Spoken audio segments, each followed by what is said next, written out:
In every area of human knowledge, there are many, many things yet to be discovered. There are two different ways that people learn. One is to learn from others, and another way is to learn from God. The advantage of the second method is that God has the answer to all questions. And in Jeremiah chapter 33, verse 3, it tells us, in my language, if you don't know the answer to the question, God says, ask me and I'll tell you. Jeremiah 33:3. The subject of dinosaurs is one that is not clearly understood by many people. And since I was a young fellow about the age of some of these up here, way out west, I had an interest in fossils. And my dear mother was, shall I say, intelligent enough to encourage me. And she'd brag about my little fossil collection and so forth, and other people would give me specimens. And through the years I continued. We have visited all the major museums in America, in Canada, and in Europe. And not only visited them, but we've done extensive research in their research facilities. And the Smithsonian not accepting. I'd like to tell you a story. One day I was in the Smithsonian Institute. It's called the Museum of Natural History of the United States. And Dr. Houghton, the chief vertebrate paleontologist, called me in his office. He says, Mr. Correia, he says, I made a discovery about dinosaurs. He said, you know, he says, the people say that there are various classes of dinosaurs, but I've discovered evidence that there's a single class. And he showed me this human vertebrae. He says, you see, this is a femur, and that round ball makes it possible for a person to go backwards and forwards and to rotate their leg because they have a spherical situation there. And he says that's characteristic of animals, reptiles, and humans. However, the dinosaurs don't have that kind of a socket. And then he picked this up. He said this is a femur of Allosaurus. We got his head over there, his skull. It's a medium-sized carnivore, meat eater. And he says instead of having a ball, he has a cylinder. And if my wife will bring up his hip, we'll show you how this goes here.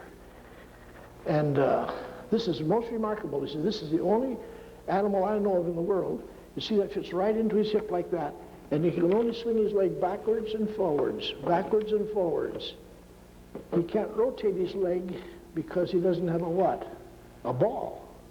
He has a cylinder. And on that basis, thank you, on that basis I'm writing an article to announce to the scientific world the dinosaurs were not various classes, but a single class based on this discovery. And when he said there was a single class, I just couldn't believe what I was hearing. Here was the greatest authority on dinosaurs that I know of in the United States, saying that the evidence shows the dinosaurs were a special class. And I remembered some years ago that someone else said this. And here I have it written right here. By Ellen G. White, the fourth book on spiritual gifts, 121. It says this: there was a class, not classes, but a class of very large animals which perished at the flood. And that was most significant, I think, to think that I happened to be there when he made this discovery and called me in and announced it to me. I said, Dr. Hutton, I said, have you decided what you're going to name that new discovery there? He says, no. I says, who's going to name it? He says, anybody, even you if you wish. I said, okay, I'm going to call it the Hutton Fever after Dr. Hutton had discovered this. Who said it first? The dinosaurs were a class. Who said it first? Ellen White. Who confirmed it? Dr. Hutton. And who named it? Now, I said, Dr. Hutton, I need that when I go to our schools, our churches, and various clubs and so forth. We've given over 1,500 programs in North America, and I need that to show the dinosaurs were a special class. And I says, would you sell me one of those? He says, I can't do it. It's against our policy. I said, would you give it to me? He said, I can't do that either. But I said, there must be some way. Yes, he says, there's one way. We can make a permanent loan. As long as you need that, it's yours to use. But when you finish, remember that's property of the United States government and their museum. It's got to come back to the Smithsonian. So by courtesy of the Smithsonian, here we have a most remarkable statement by Ellen White, recently confirmed by the greatest authority of dinosaurs in the United States. Is that remarkable? I hear a few people saying amen. All right. Now, that isn't all she said. When you finish this meeting this afternoon, you're going to receive a paper with a whole list of statements that she made, statements that no one else has ever come to that conclusion. And it's a very valuable series of statements that we've analyzed what Sister White has given to this people. We have certain answers to questions about dinosaurs that God has given to us especially. And I have every reason to believe that in many other subjects, God has many answers if we just ask him. Remember, Jeremiah 33:3. If you don't know, ask me, and I'll tell you. There was a time in our church that many people questioned this business of dinosaurs. Even now, there's a few lingering sentiments that dinosaurs never existed.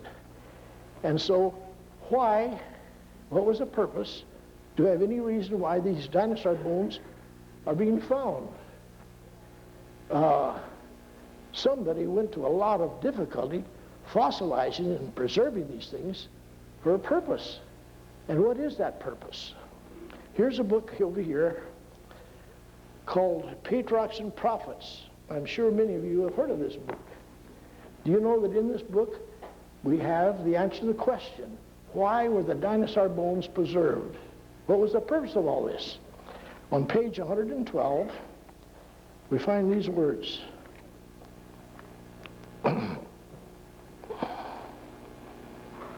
In the days of Noah, men, animals, and trees, many times larger than now exist, were buried, and thus preserved as evidence to later generations the antediluvians perished by a flood.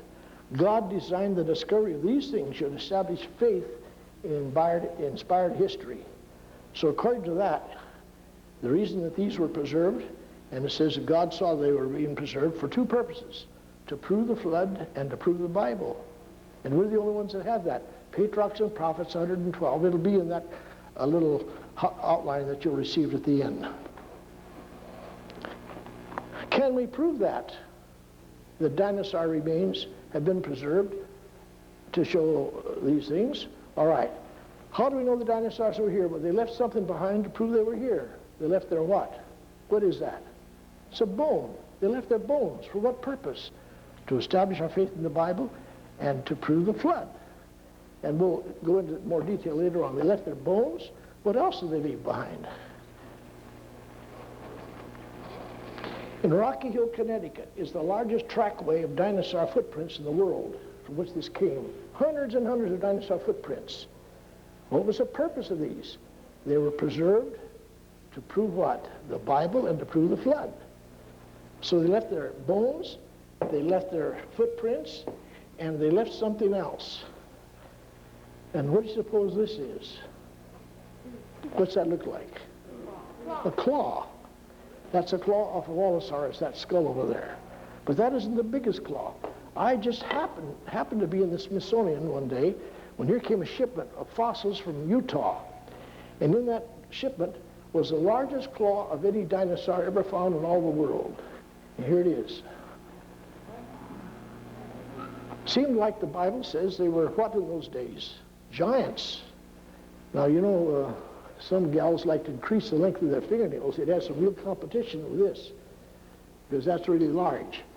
And they didn't find the complete dinosaur, just found parts of his legs and his back region. But that's the biggest one in the world. So they left their footprints, they left their bones, and they left their what? Claws. But that isn't all they left to prove they were here. We found this in Wyoming. And what do you suppose that is? That's a horn. That's a horn. Triceratops is just the tip of that dinosaur over there. So they left their horns to prove they were here. But that isn't all. They left something else. What's this look like? Tooth. Did you ever have a toothache? My orthodontist, he said, I must have a copy of that So he fixed up and put it in his reception room. And his patient became very disturbed. They walked in and saw the big tooth with this big long root, so he had to remove it. They left their teeth, but that isn't all.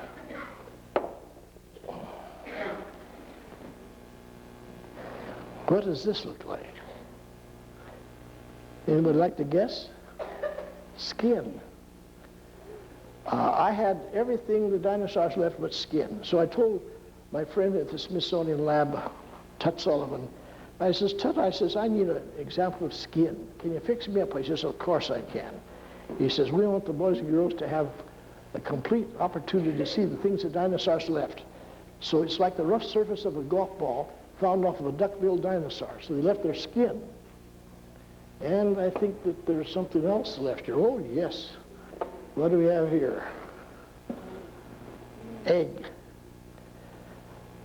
We find some dinosaurs gave live birth to their babies and others through eggs.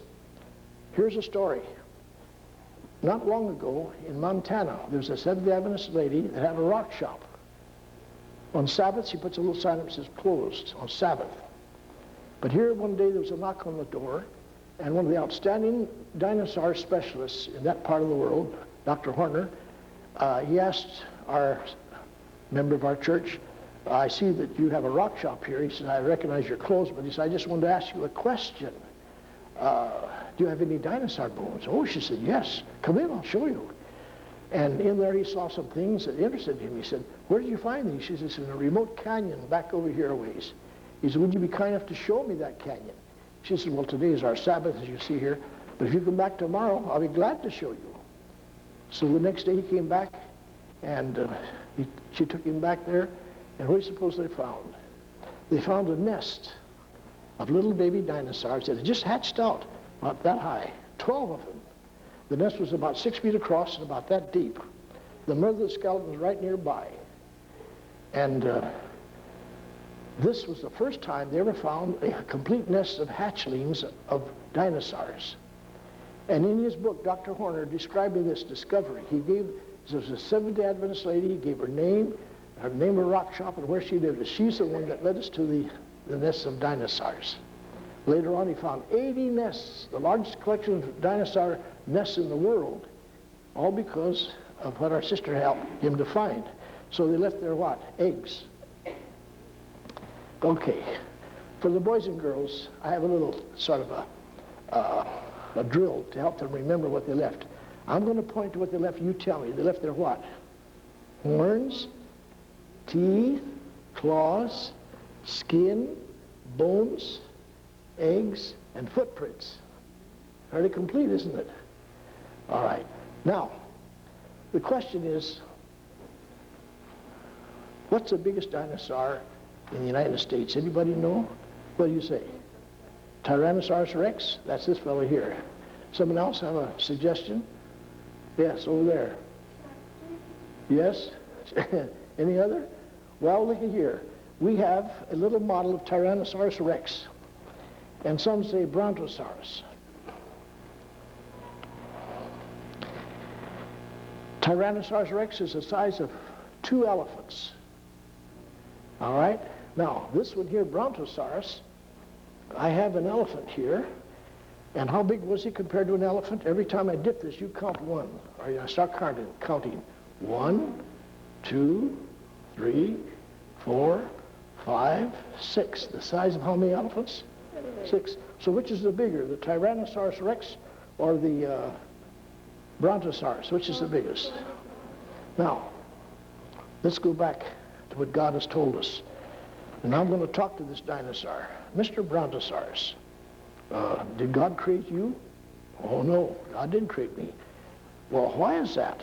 I thought God created all the animals. Well, he says there's 2 kinds of animals.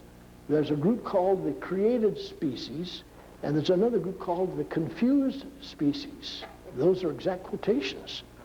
Now, he says, I don't belong to the created species, I belong to the confused species. From the time of creation to the time of sin and the curse, only created species lived in the world. But after sin, after the curse, then begin to appear confused species. Now, at the time of the flood, the created species, only those went into the ark. But these fellows that created species, they missed the boat because they didn't have a ticket. And the ticket to get in that ark had to be a created species. Well, now what about this, Mr. Brontosaurus?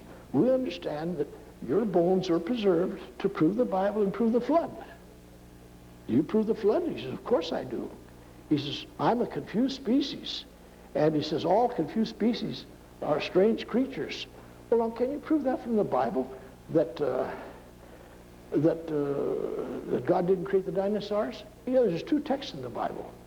One text is in it's the first chapter of the Bible, Genesis chapter 1, verse 31, where it says, everything that God created was very good. Not just good, but very good.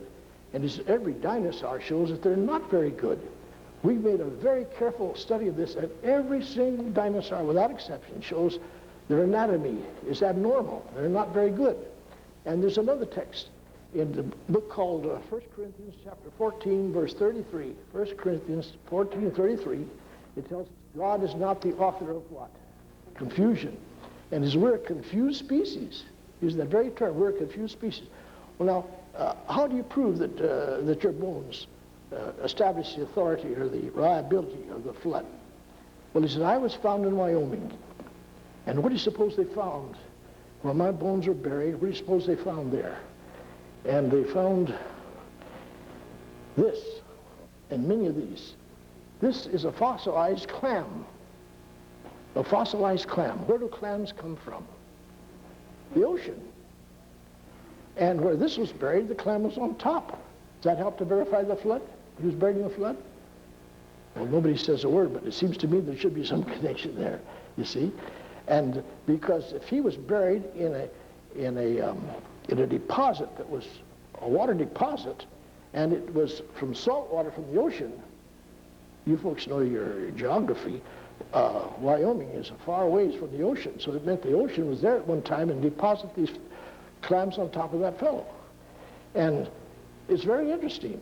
Every single dinosaur not only shows abnormal anatomy, but they also show they were buried in water deposits, as I'll show you as we go along. All right, we'll put him back over here, and we'll pick up a little model of the biggest dinosaur in all the world that's on display in a museum. And that's this one. This fellow was found in Africa, in Tanzania.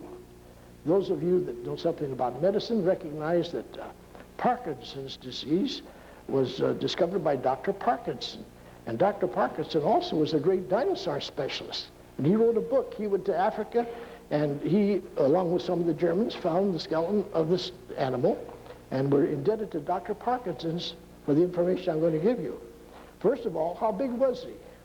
Now, they find dinosaurs, they say they're much bigger, but they're not complete. But they found his complete skeleton, and he has the biggest complete skeleton of any dinosaur on exhibit in all the world. His name is Brachiosaurus.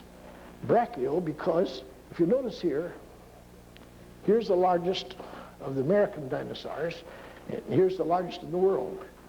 Now, if you notice here, this dinosaur, they're not exactly the same. If you look at their outline, there's something different there. And you notice here that this one goes up, and then down and up again. But this one, no. It starts here, it keeps climbing all the way. It doesn't go down anymore. And why? Because his shoulders are taller than his hips. And this one here, his shoulders are shorter than his hips. So that's why they call him Brachiosaurus, because his arms are longer than his hips, hind legs. And the word brachio is a Greek word that means arm, and saurus is a word that means reptile.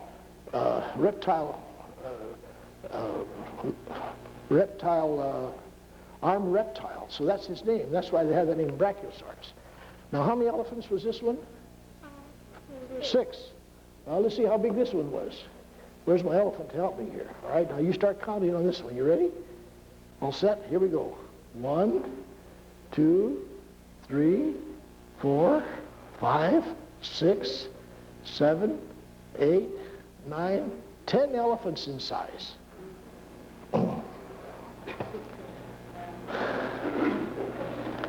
How do we know that such a thing existed? How can I prove to the boys and girls in schools and other places that this fellow actually existed? Well, the Smithsonian was very good to me, and I believe that God helped them help me they gave me a bone off a Brachiosaurus. Here's an actual vertebrae off a Brachiosaurus. It's completely petrified, it's mineralized, and that shows that this animal did exist. But how that business of him being the size of 10 elephants, I just wanted to see that. Now, you know, when a pastor leaves a church, they always like to give him a little farewell present. As we say in Brazil, they like to put water behind his canoe to help him move along fast, I guess. Well, I heard them in Bermuda when I was getting ready to leave over there after being there 5 years, and I see we have some friends from Bermuda here. I heard someone say, let's give the pastor and his wife a set of china. And I said, folks, I said, I don't need a set of china. I said, my name is Correia. I don't need anything from China. If you want to make me happy, give me a ticket to visit the museum over there and see this big dinosaur. And they went for it. So we went over there. But the day that we arrived at Humboldt University in Berlin, Germany, the museum was closed. They're doing some repair work. And I said, oh, terrible. We come all this distance and we're going to miss the museum. And my German university student that was my guide and interpreter, she says, don't give up so easy. She says, you have a card? I pull out a card, and she called one of the people at the museum. She says, take this up to whoever's in charge here. And pretty soon here came a man, and I could hear him speaking in good English. He was a real scholar. He said, do I understand we have someone from the United States that wants to see our big dinosaur? And I said, yes, sir. He said, well, you're not going to go back to disappointed. We're going to show you. And I, as the director of this museum, is going to give you a personal tour of the whole museum. And that was providential, because I learned information then that way that I would have known otherwise. And he showed me this dinosaur. He go over here. Where is this rascal? He's trying to avoid me here. Oh, he wanted to go to sleep. He wanted to take a nap. Okay. He must be a Seventh-day Adventist. Want to take a nap on Sabbath here. This fellow is so big and so tall that I stood right underneath him here, and I reached up and I couldn't even scratch his tummy. He was that tall.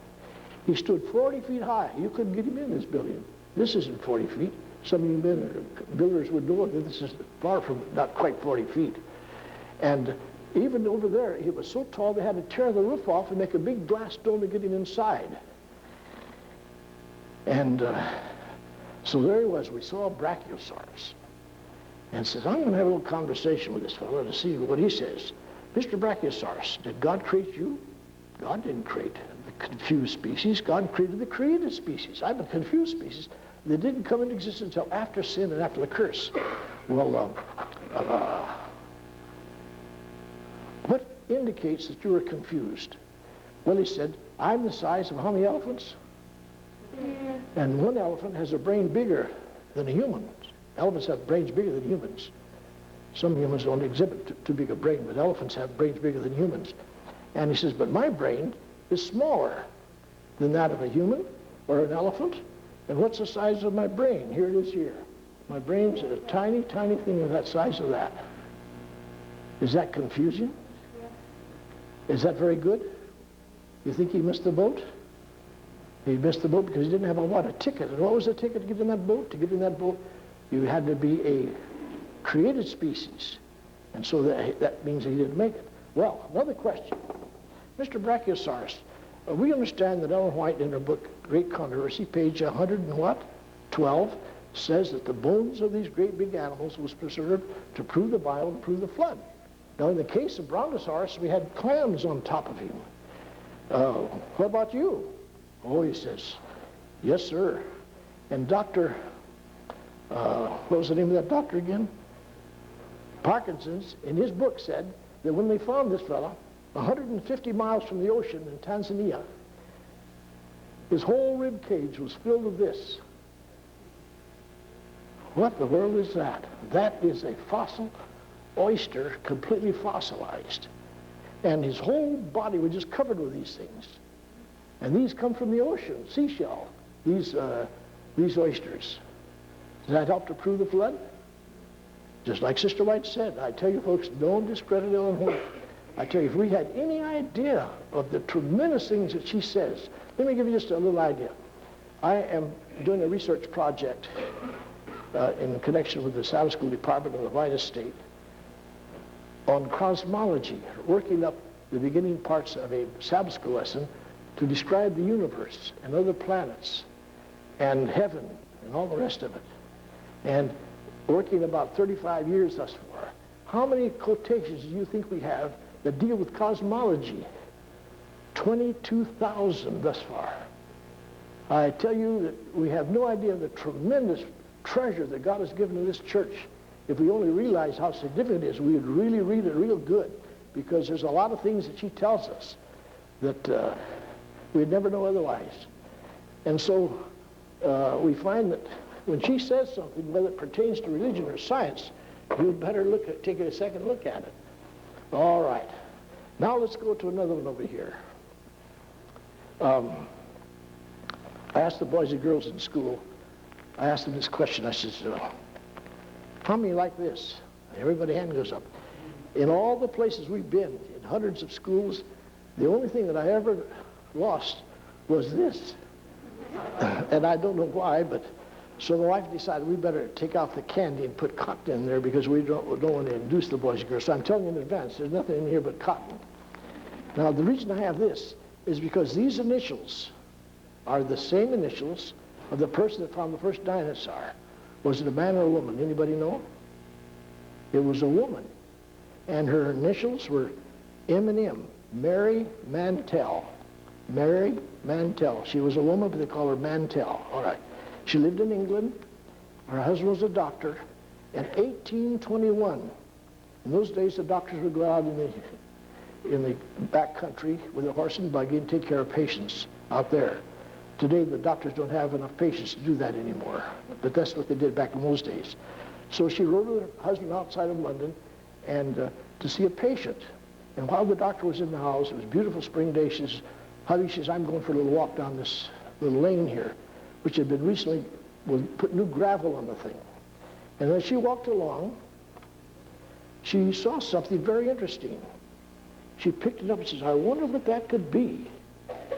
She says, "It looks like it might be a tooth, but I don't recognize that tooth." Well, my husband's a doctor, surely he might know. So when he came out of the house, he said, "What do you have there?" She says, "I found this." Well, he says, "That's a tooth, but I don't recognize it. Let's take it to the British Museum." They couldn't identify it there, so they went to France, and they couldn't identify it. And the poor doctor wouldn't give up. He went back to the British Museum and started going through their collection of skeletons.